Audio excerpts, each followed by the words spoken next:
আমরা কিন্তু অনেকে ধারণা করে থাকি যে খামার অর্থ গরু পালন বা ছাগল পালন, আসলে তা নয়।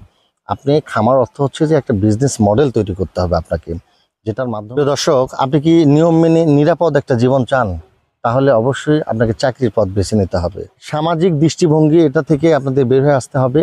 পাশের বাড়ির খালাকে, পাশের বাড়ির চাচাকে খুশি করার জন্য তারা কি মন্তব্য করলো, তারা কি ভাবলো, আমি খামার করলে তারা আসলে সমালোচনা করলো কিনা, এগুলো থেকে আপনি কি এখনো সকালে ঘুম থেকে উঠে অফিস যাওয়ার জন্য তাড়াহুড়ো করেন, নাকি শহরের কোলাহলমুক্ত জীবন ছেড়ে গ্রামের প্রাকৃতিক পরিবেশে নিজেকে গড়ে তুলতে চান?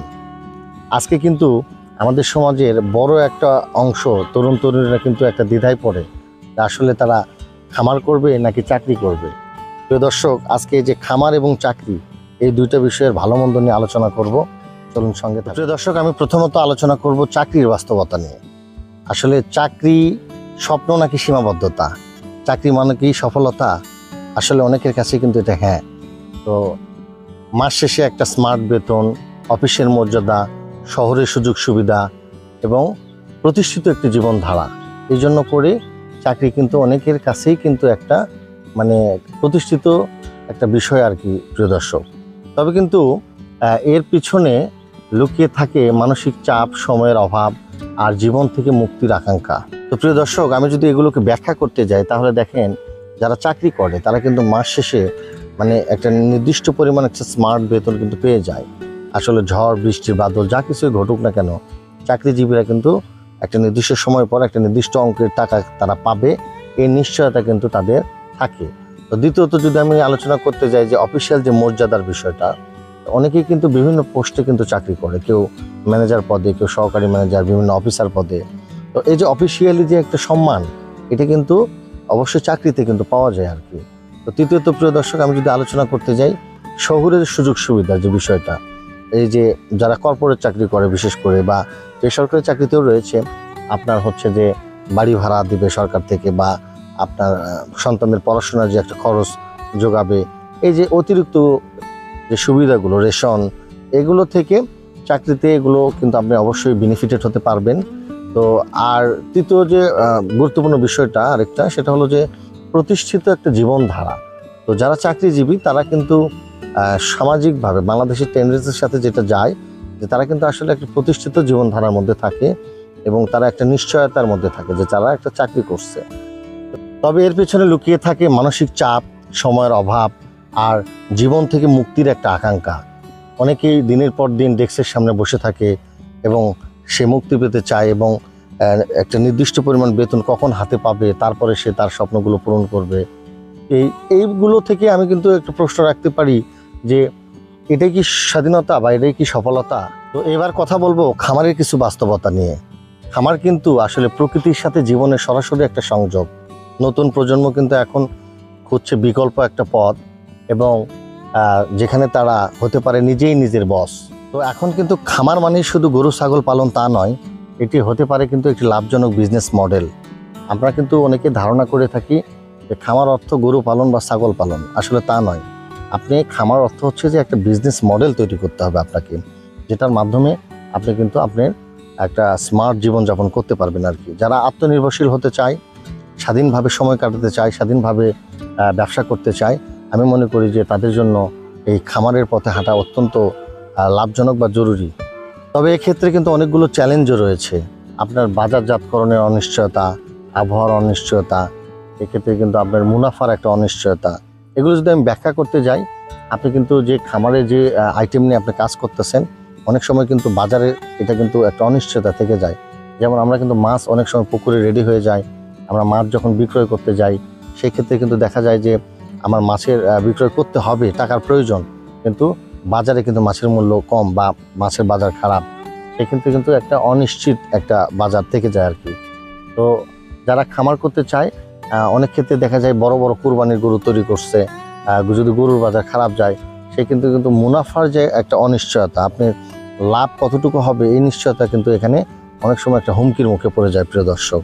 তো এখানে অনেক সময় বৈরী আবহাওয়া খামার বা উদ্যোক্তা ভাইদের জন্য একটা কঠিন চ্যালেঞ্জ হতে পারে। আপনি হয়তো মাছ চাষ করেছেন বা খামার করেছেন বা একটা প্রজেক্ট নিয়ে একটা হাইড্রোপনিক সবজির চাষ করেছেন, অতিরিক্ত বন্যা বা আবহাওয়ার একটা দুর্যোগপূর্ণ আবহাওয়ার জন্য দেখেন আপনি পুকুর ডুবে মাছ বের হয়ে গেল বা ফসল নষ্ট হয়ে গেল, এই ঝুঁকিগুলো যারা নিতে পারবে, আমি মনে করি খামার ব্যবসা বা খামারটা শুধু তাদের জন্য। ঝুঁকি নিতে হবে আপনাকে, ঝুঁকি নেওয়ার আপনার অবশ্যই মানসিকতা থাকতে হবে। তো প্রিয় দর্শক, তো আমি এখন বলবো তাই বলে কি সবাই খামার করবেন? তাহলে অফিস চালাবে কে? আমাদের তো আসলে অফিসিয়াল যে সার্ভিসগুলো এগুলো তো দিতে হবে। আসলে ঠিক তা নয়, সবার জন্য কিন্তু খামার নয়, সবার জন্য কিন্তু চাকরি নয়। আসলে খামার কারা করবেন, চাকরি কারা করবেন, এটা সম্পূর্ণ নিজেকে আত্মজিজ্ঞাসা করতে হবে আপনাকে। আপনি আসলে কোনটাতে বেশি স্যাটিসফাইড, আপনার কোনটা পছন্দ হয়, কোনটাতে আপনার ভালো লাগে, স্বাধীন আপনি কিন্তু সেই বিষয়গুলো আপনি নিয়ে কিন্তু মাথায় নিয়ে কিন্তু আপনাকে কাজ করতে হবে। আমি যদি এক্ষেত্রে আবারও চাকরি এবং খামার এই দুটা যদি পর্যালোচনা করতে যাই, আমি কিছু তুলনা করব দুটার মধ্যে। এটা কিন্তু এই দুটার তুলনা থেকে কিন্তু অনেক গুরুত্বপূর্ণ কিছু তথ্য আপনারা পেয়ে যাবেন। আমি খামার করে মোটামুটি স্বাবলম্বী এবং আগের চেয়ে আমি অনেক ভালো কিছু করছি আর কি। তো যারা চাকরি ছেড়ে, আমি এনজিওতে আগে চাকরি করছি প্রায় 6-7 বছর, ওখান থেকে এসে আমি খামার করছি। খামারে মোটামুটি আমি লাভবান হয়েছি, উন্নতি করছি। তো যারা চাকরি বাকরি ছেড়ে খামার করতে চান, তাদের প্রতি আমার একটা দৃষ্টি আকর্ষণ হচ্ছে এই যে আপনি খামারের কিছু বোঝেন না, আপনার মূলধন নাই, টাকা পয়সার অভাব, সেই রকম জায়গা নাই, আপনার অভিজ্ঞতা নাই, সেই ক্ষেত্রে আপনার চাকরি করাটা অনেক ভালো। তবে খামার যদি করতে চান, সেই ক্ষেত্রে আগে প্রশিক্ষণ নিতে হবে, এই বিষয়ে জানতে হবে। আপনি চাকরির পাশাপাশি প্রথমে আগে শিখতে হবে যে কিভাবে খামার করতে হবে, খামারে কি বেনিফিট আসবে কীরকম, এগুলো সব কিছু জানা বোঝার পরে যদি কেউ করতে চান তাহলে ওয়েলকাম, সে করতে পারে। তবে যদি চাকরি হঠাৎ করে ছেড়ে আপনারা কিছুই বোঝেন না, কিছুই জানেন না, সেই ক্ষেত্রে যদি আপনি খামার করতে চান, সেই ক্ষেত্রে হয়তো বা ক্ষতির সম্মুখীন হবেন এবং পরবর্তীতে চাকরিও আর থাকবে না, খামারটাও থাকলো না, আপনি কিছুই করতে পারলেন না। অতএব যারা খামার করবেন জেনে বুঝে তারপরে করবেন। আর কিছু না জেনে খামারে না আসার চেয়ে আপনার চাকরি করাটা অনেক ভালো। প্রিয় দর্শক, আপনি কি নিয়ম মেনে নিরাপদ একটা জীবন চান? তাহলে অবশ্যই আপনাকে চাকরির পথ বেছে নিতে হবে। আর আপনি যদি স্বাধীনভাবে নিজের জীবন গড়তে চান, ব্যবসা করতে চান, আপনাকে অবশ্যই কিন্তু খামারের পথে হাঁটতে হবে। তো আজকে কিন্তু অনেক যুবক যুবতী শহরে চাকরি বাকরি ছেড়ে কিন্তু আপনি গ্রামে এসে হাইড্রোপনিকভাবে পদ্ধতিতে কিন্তু শাকসবজি চাষ করছে এবং আধুনিক পদ্ধতিতে খামার পরিচালনা করে কিন্তু তাদের ভাগ্য বদল করতেছে। কিন্তু অনেকেই কিন্তু আসলে নিজের প্রস্তুতি ছাড়া, প্রিপারেশন ছাড়া হঠাৎ করেই চাকরি বাকরি ছেড়ে দিয়ে সে কিন্তু একটা হতাশার মধ্যে পড়তেছে, খামার করে কিন্তু লাভবান হতে পারতেছে না। এই ধরনের ভুলভাল সিদ্ধান্ত কিন্তু কখনোই নেওয়া যাবে না। প্রিয় দর্শক, আমি যদি দেখেন এখানে যদি ইনকামের একটা বিশ্লেষণ করতে যাই, আপনি কিন্তু চাকরিতে কখনো আনলিমিটেড ইনকাম করতে পারবেন না। এটা ইনকামটা চাকরিতে সীমাবদ্ধ থাকবে। আপনাকে অবশ্যই একটা নির্দিষ্ট পরিমাণ ইনকামের মধ্যে আপনাকে আটকে থাকতে হবে। কিন্তু খামার বাণিজ্য বা ব্যবসার ক্ষেত্রে কিন্তু এটা কখনোই নয়। আপনি কিন্তু একজন সফল খামারি প্রতিষ্ঠিত হবার পর যদি তার কিন্তু মাসে 2 লক্ষ 5 লক্ষ টাকাও ইনকাম হওয়ার সম্ভাবনা আছে। কিন্তু একজন চাকরিজীবীর, সাধারণ চাকরিজীবীর কখনোই কিন্তু মাসে 2 লক্ষ বা 5 লক্ষ টাকার ইনকাম হওয়ার কোনো রকম কোনো সম্ভাবনা নাই। হ্যাঁ, যদি কেউ করে তো অবশ্যই তাকে অবৈধ ইনকাম করতে হবে, অবশ্যই তাকে অবৈধ ইনকামে জীবন পরিচালনা করতে হবে। এই যে হালাল ইনকাম এবং অধিক ইনকাম করতে গেলে আপনাকে ব্যবসার বা এই খামারের পথটা বেছে নিতে হবে। প্রিয় দর্শক, তো আমি পরিশেষে আপনাদের উদ্দেশ্যে যে কথাটা বলতে চাই যে আমার আজকে প্রশ্ন ছিল যে খামার করবেন না ব্যবসা করবেন। তো আসলে বিষয়টা আমি বলবো যে যারা দরিদ্র পরিবার থেকে আসলে উঠে এসেছে, লেখাপড়া করে একটা ভালো রেজাল্ট করছে, তাদের ক্ষেত্রে কিন্তু পুঁজি নেই, হুট করেই কিন্তু খামার করতে চাইলে তারা পারবে না। আমি মনে করি তাদের জন্য এবং চাকরির পথটা বেছে নেওয়াই শ্রেয়। এবং যেহেতু তার খামারে মিনিমাম একটা বিনিয়োগ করতে হবে, সেই ব্যাকআপ নাই, তাহলে সে কোথা থেকে করবে? তার জন্য কিন্তু চাকরিটা বেশি নিরাপদ। আসসালামু আলাইকুম। আমি একটি প্রতিষ্ঠানে জব করি। তো আমাকে প্রশ্ন করা হয়েছে যে আসলে জব করা ভালো নাকি কোনো খামার ভালো।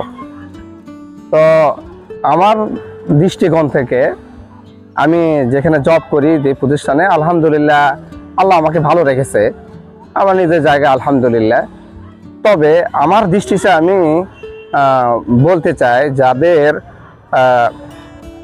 অর্থ আছে, অর্থ করে অনেক বেশি এবং প্রশিক্ষণও আছে, তারা অবশ্যই একটা খামার দিবেন। তাহলে কেন বলতেছে এটা, আমরা প্রাইভেট প্রতিষ্ঠানে জব করি, আমাদের সেরকম আর কি স্বাধীনতা না বললেই, মানে ন্যায় না বললে এটা মানে ধরতে পারে। এই জন্য অবশ্যই যাদের বিনিয়োগ করার মতো অর্থ আছে তাহলে আপনারা অবশ্যই বিনিয়োগ করবেন। এতে লাভ মানে অনেক বেশি আর কি, নিজের স্বাধীনতা পাবেন। এতে দেখবেন যে আপনি যে আশা আকাঙ্ক্ষা আপনার যেটা আছে এটা আরো অনেক ওপর দিকে আপনি নিয়ে যেতে পারবেন। এখন আমি বললাম যে খামার করবেন, বিনিয়োগ করবেন, করলে ভালো। আবার এরকম যেন অবশ্যই না হয়, খেয়াল রাখবেন যে আপনার টাকা আছে 1 লাখ, 1.5 লাখ বা 2 লাখ টাকা আছে, আপনি বিনিয়োগ করলেন। যেরকম ধরেন একটা আপনি পুকুর হাতে নিলেন, নেওয়ার পরে পুকুর নিছেন, পর্তন বা লিজ নিছেন, নেওয়ার পরে দেখেন যে আপনি আর কোনো টাকা নেই। এখন মাছ ছাড়বেন কি দিয়ে, খাবার কিনবেন কি দিয়ে, দেখা যাচ্ছে আপনি বিপদের মধ্যে পড়ে গেছেন। না পাচ্ছেন কারো টাকা, না পাচ্ছেন সেই টাকাটা আবার ফেরত নিতে, তখন দেখা যাচ্ছে যে আপনি বিপদের মধ্যে পড়বেন। তো অবশ্যই যদি খামার দিতে চান অথবা কোনো পুকুর লিজ নিতে চান, অবশ্যই সেটা ভেবে চিন্তে নেবেন এবং সেটা পর্যাপ্ত যেন আপনার অর্থ থাকে, পর্যাপ্ত বিনিয়োগ যেন করতে পারেন এবং ফিউচারে সেটা কিভাবে আপনি চালাচ্ছেন অবশ্যই এটা একটা মানে পরিমাপ আর কি আপনি করে নেবেন, একটা রুটিন করে নেবেন। আপনার আমার এই কয় বছরে কত টাকা লাগতে পারে, অবশ্যই পরামর্শ নিয়ে প্রশিক্ষণ নিয়ে সেই কাজ দেখে সামনে আগাবেন। তো আপনাকে কিন্তু অবশ্যই আমি আবারও বলতেছি, আত্মজিজ্ঞাসা করতে হবে নিজের কাছে যে আমি কোনটি স্যাটিসফাইড, আমি কি করতে চাই, আর সেই পথে আপনাকে হাঁটতে হবে। সামাজিক দৃষ্টিভঙ্গি এটা থেকে আপনাদের বের হয়ে আসতে হবে। পাশের বাড়ির খালাকে, পাশের বাড়ির চাচাকে খুশি করার জন্য তারা কি মন্তব্য করলো, তারা কি ভাবলো, আমি খামার করলে তারা আসলে সমালোচনা করলো কিনা, এগুলো থেকে বের হয়ে আসতে হবে। মানুষের দৃষ্টিভঙ্গি দিয়ে জীবন চালাবেন না, নিজের পছন্দ অনুযায়ী নিজের জীবনকে প্রতিবাহিত করুন। এবং আপনারা যখন যদি মন চায় খামার করবেন, যদি আপনার অবশ্যই আপনাকে কিন্তু খামার করতে গেলে শর্ত রয়েছে, আধুনিক পদ্ধতিতে আপনাকে খামার পরিচালনা করতে হবে এবং আপনাকে মিনিমাম একটা প্রশিক্ষণ নিয়ে শুরু করতে হবে, না হলে কিন্তু আপনি কখনোই খামার বাণিজ্যে লাভবান হতে পারবেন না প্রিয় দর্শক। তো আজকে আমি পরিশেষে আপনাদের বলতে চাই, নিজের ভালো লাগা বুঝে সিদ্ধান্ত নিন, সামাজিক দৃষ্টিভঙ্গির জন্য নয়, নিজের জন্য বাঁচুন। প্রিয় দর্শক, আজকে কিন্তু আমি আমার প্রতিবেদনের শেষ পর্যায়ে চলে এসেছি। পরিশেষে আমি বলতে চাই, আজকে সম্পূর্ণ এই ভিডিওটি আমার ব্যক্তিগত অভিমত থেকে আমি বলেছি। আমি নিজেও একজন খামারি, তো আমি খামারির জন্য আপনাদের বলবো না আপনারা সবাই খামার করেন। আমি আবারও বলতেছি, আপনি নিজে আত্মজিজ্ঞাসা করবেন, নিজের পরিবারের সাথে, নিজের আসলে অর্থনৈতিক অবস্থার সাথে কোনটি আপনার সাথে যায়, এবং স্বাধীনভাবে যদি জীবনযাপন করতে চান আপনি খামার করেন। যদি আপনি সীমাবদ্ধ একটা সিকিউরিটি জীবনের মাধ্যমে থাকতে চান আপনি চাকরি করেন। তো প্রিয় দর্শক, আশা করি আজকের ভিডিওটি আপনাদের সকলের ভালো লেগেছে। যদি আমার ভিডিওটি ভালো লেগে থাকে আমার চ্যানেলটি সাবস্ক্রাইব করবেন এবং আরও নতুন নতুন ব্যবসায়িক আইডিয়া এবং নতুন নতুন খামারের প্রতিবেদন পেতে আমার সঙ্গে থাকুন। প্রিয় দর্শক, সবাই ভালো থাকবেন, সুস্থ থাকবেন, সকলের জন্য অনেক অনেক শুভকামনা। খোদা হাফেজ।